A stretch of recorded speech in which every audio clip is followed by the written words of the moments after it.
રહ્યા છે। સંખેશ્વર પંચાસર વચ્ચે બાઇક અને કાર વચ્ચે અકસ્માત સર્જાતા 2 લોકો ઈજાગ્રસ્ત થયા। સંખેશ્વર પંચાસર વચ્ચે છેલ્લા ઘણા સમયથી અકસ્માતમાં કેટલાય લોકોએ જીવ ગુમાવ્યા હતા, તેથી આ વિસ્તારને અકસ્માત ઝોન જાહેર કરવામાં આવ્યો હતો। ત્યારે વધુ એક અકસ્માતમાં 2 લોકો ગંભીર રીતે ઈજાગ્રસ્ત થયા હતા।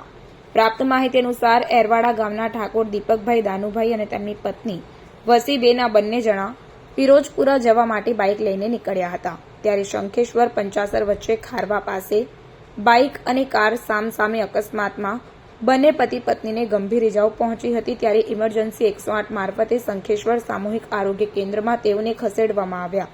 જો કે આ બંને ઠાકોર પતિ પત્નીને પ્રાથમિક સારવાર આપીને વધુ સારવાર માટે પાટણના ધારપુર ખાતે રિફર કરવામાં આવ્યા હતા। અકસ્માતની ટક્કર એટલી ભયંકર હતી કે કારના બંને સાયરો તેમજ કારને ડેમેજ થવા પામ્યું છે અને કાર ચાલક કાર મૂકીને ફરાર થઈ જવા પામ્યો હતો। રિપોર્ટર ગુગાજી ઠાકોર।